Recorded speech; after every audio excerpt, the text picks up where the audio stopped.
Welcome to Brainstorming America. I'm Ken Rollins. And I'm John Merrill. And we got some things to talk to you about that burning our ears to talk about. This is, John, this is something we have never discussed, and it has to do with energy independence. Yes, sir. Boy, I remember the days under President Trump, we were energy independent, and all of a sudden, Biden goes in and takes one of these, and the next thing you know, he started off with the pipeline. That's right. XL, Keystone pipelines, and when you signed the document and you said, we're not going to advance the exploration of this initiative anymore, that's a major problem for the United States. Not just putting all those people out of jobs, but also hurting our economy because it put all of us in a very vulnerable position where we were putting all of our eggs in one basket with the imported oil that we were currently receiving. And obviously, those people that are providing that know our political position from the presidential perspective and wanted to increase the rates that we were having to pay for that option just to enjoy the same level of energy than we were enjoying before. We're trying to buy, he was begging, Biden was begging Saudi for oil. We had more than we could, we didn't have to ask anybody for it under Trump. But no, he just didn't want to do what Trump was doing. So then he was trying to get it from Venezuela, of all places. And theirs is more rougher, more crude than crude. And so where I get lost in that is the whole purpose is supposed to be the green deal, to keep it out of the air.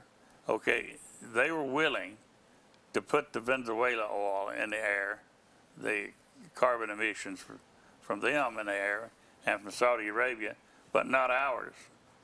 And you can't tell me how that keeps pollution out of there if you're using somebody else's. Ken, it doesn't make any sense. But the thing that we need to understand, and this thing that we need to embrace, we got to embrace, is if we have concerns, we have issues related to environmental protection, those need to be adhered to. But anything related to clean emissions and clean fuel and clean engines needs to be directed by the marketplace. Yeah. It does not need to be directed by the United States government. That's a problem that we're all having to face right now, whether it comes to electric cars, whether it comes to the type of emissions that are being released, carbon footprints, all of those things that are in the news today, but are really causing us a problem. Because do you think for 1 minute that the Chinese, do you think that 1 minute that the Russians, do you think that for 1 minute that the Venezuelans are concerned about the pollution that they're putting up in the air? So why are you making the United States and our people pay for the sins of all of those people who are non-committed to providing a clean environment when it comes to fuel consumption? And while we're doing all that crazy green stuff with John Kerry and all them, China was so bad that they before we was ever having to wear a mask, they were having to wear a mask for smog. When we went over there for the Olympics one year, I remember that the people were being warned that, about their breathing problems that you'd have.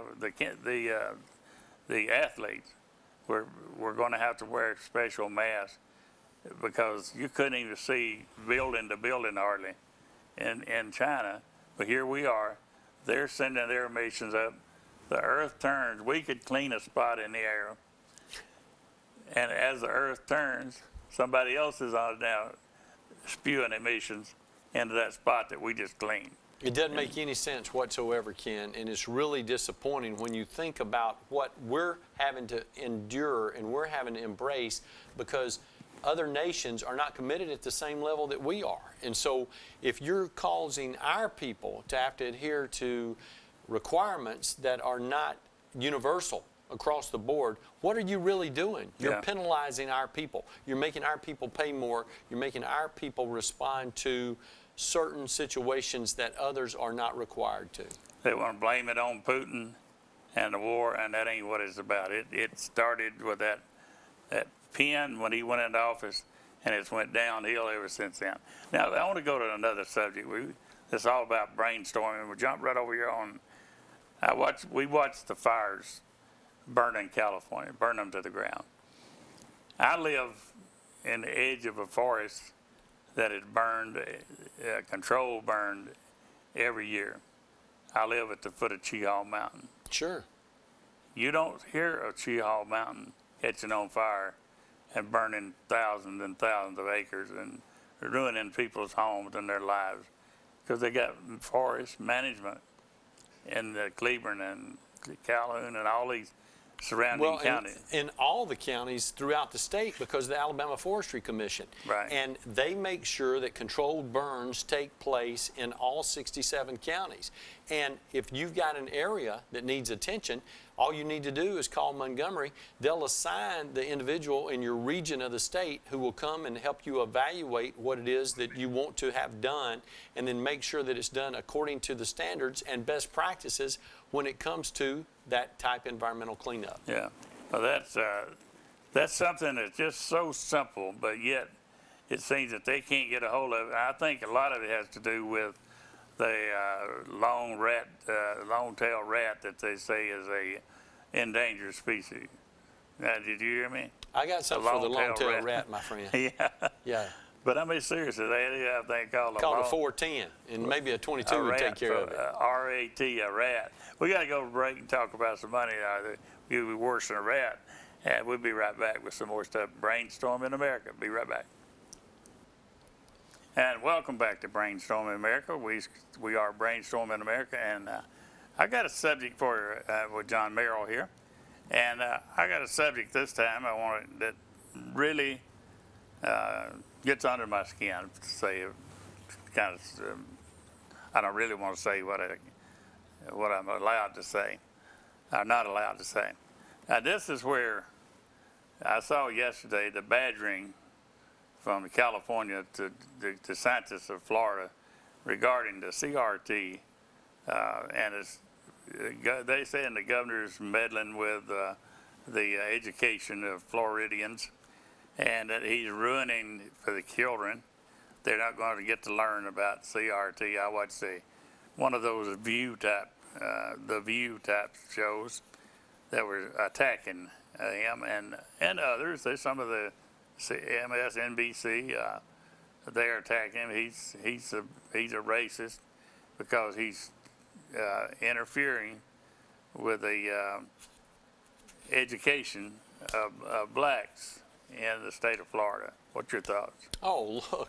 First of all, I think it's important to note that Governor DeSantis cares absolutely nothing about what anybody in California thinks about him or his governing style in the state of Florida. Governor DeSantis is one of the most popular governors in the history of the United States and has just been reelected to a second term with an enormous margin of victory.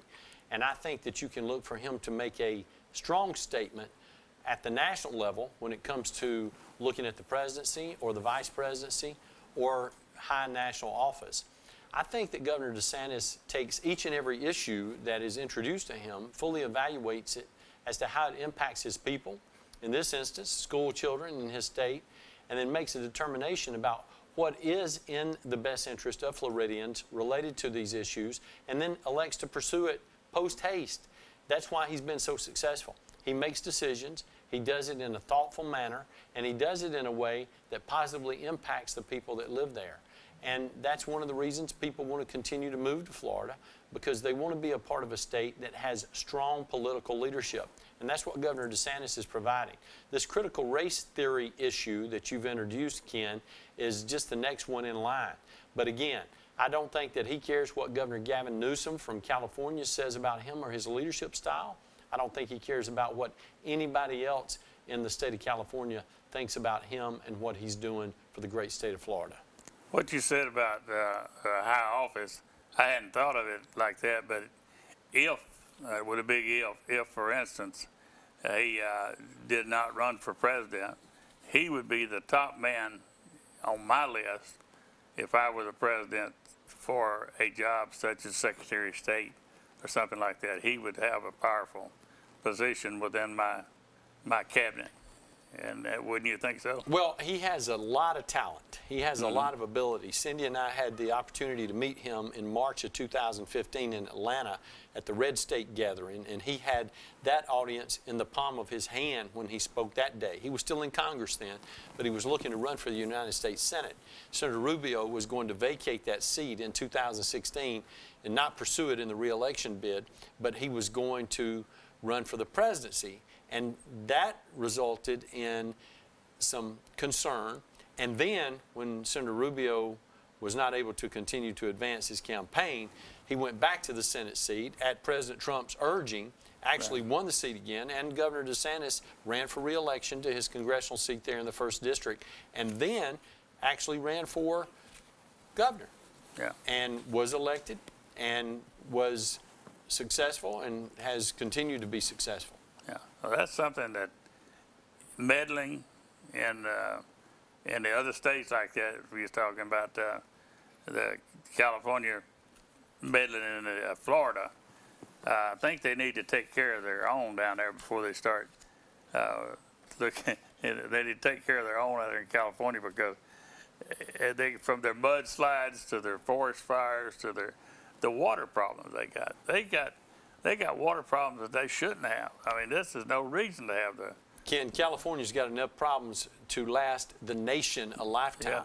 They need to give attention to the concerns that are impacting their people on a daily basis. They need to concentrate on solving their problems before they pretend to tell the rest of us what we need to be doing as far as improving our lifestyles and our quality of life in our individual states. Ricky Nelson wrote a song about you one time called Traveling Man. Yes, sir.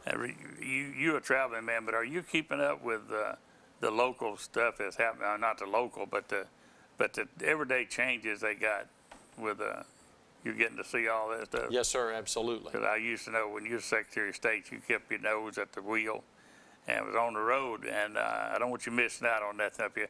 But let me, one of the other things, because this is with Brainstorming America, one of the things is the Department of Justice versus the Parents of America, where you go before a Board of Education and challenge a board member, you can be charged with terrorist acts.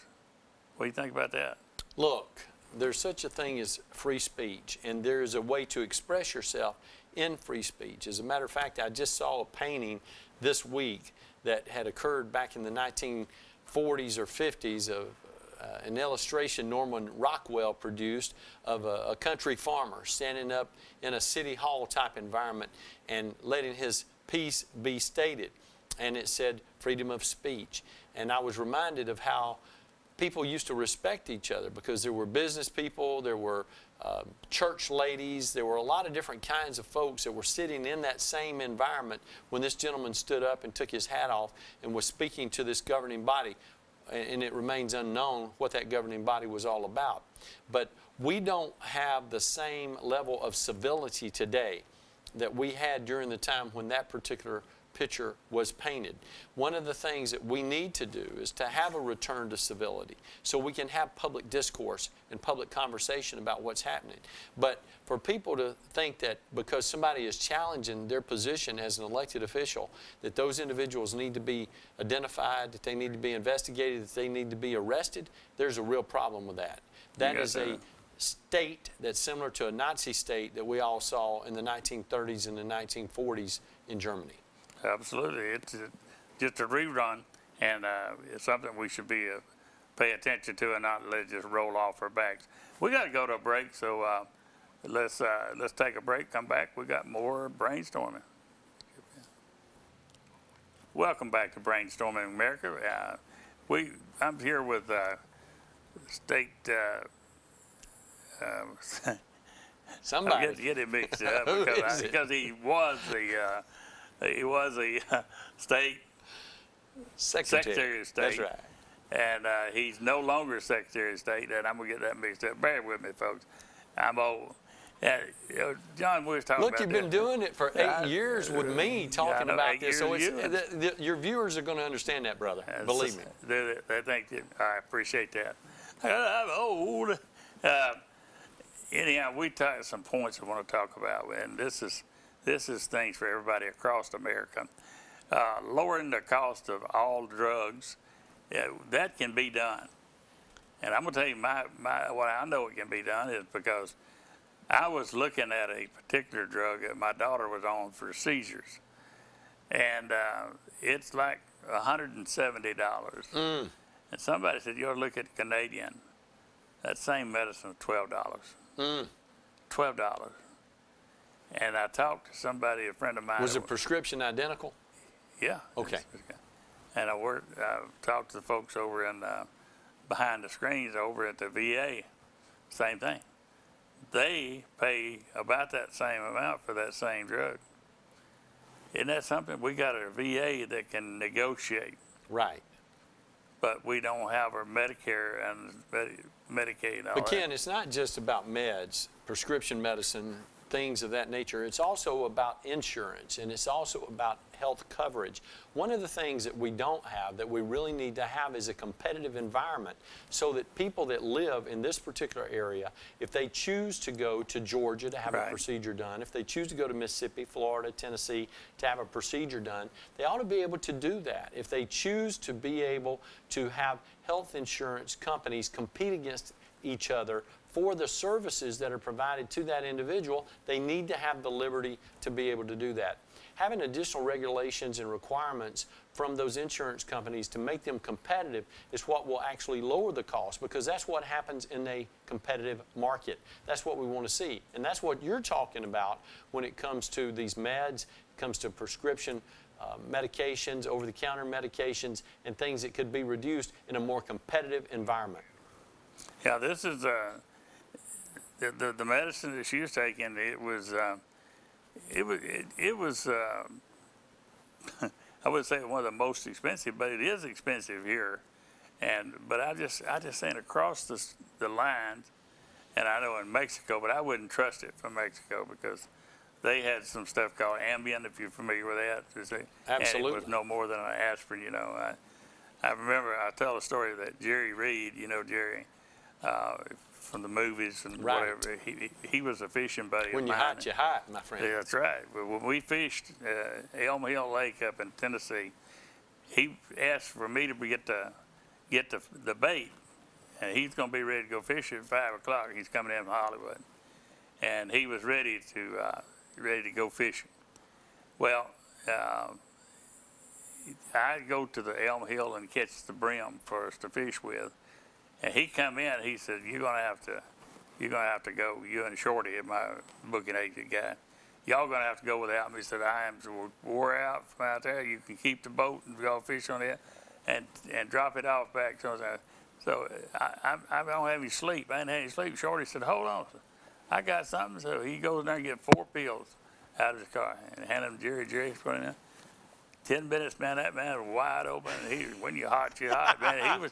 He was looking for Amos Moses in. Oh Lord, he didn't shut up on that, and he caught some fish, and everything was fine. And Shorty said, "Don't you tell him them Bayer aspirin."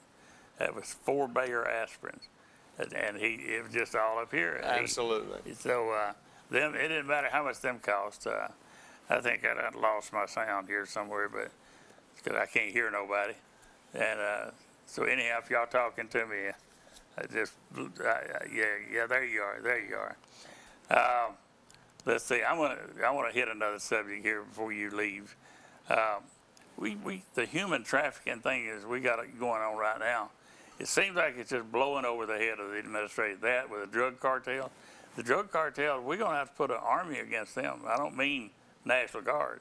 I mean, the drug cartels are at war with us. Well, Ken, look, until it becomes a national priority, and it should be a national priority because it's a safety issue, it's a defense issue, it's an issue that impacts each and every American community in the United States. Thus, it has the potential to impact each and every family in the United States. And until the commitment is made to treat it like the war on drugs that it needs to be identified as, then all of us are at risk, whether we partake or not. Well, the cartel is like one of those Al Qaeda, they're organized. They got weapons that are like army-sized weapons, and they're coming across in Texas and places that everybody's afraid of them. And somebody in our DOJ better wake up and our military that better wake up and see what we got. Let's see what I want to leave out that thing. Oh yeah, I think one thing that I personally think we could do to help with our voting thing, as you were Secretary of State, is ID. Nationwide, you require photo ID. It's worked extraordinarily well in Alabama. It has helped us be in a position to reduce voter fraud, and that'll happen all across the nation whenever that course of action is adopted. Just 30 seconds left, my friend, Yeah, and it's so good to be with you again today. Yeah, I'm losing. I go out into halala land every once in a while when I don't hear anything, but that 30 seconds all we got. Now we got 20. Gosh, man. Oh, Lord, and now he done took me down to 15. Well, I just want to say, this is something that we're doing to hopefully we'll get out there to everybody about all the subjects that are bothering people and whatever, and kind of put a little clarity to it. Yes, sir. I hope we've done that. Yes, sir. I think so. And we'll see you next week. Yeah, what he said.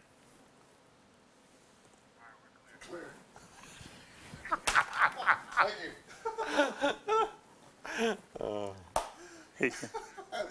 Yeah, because he can identify me struggling. Thank you, MJ. I appreciate that. He see a dog stuck in the mud. He try to pull him on out of it. That's kind of what he's doing to me. 20 after 12.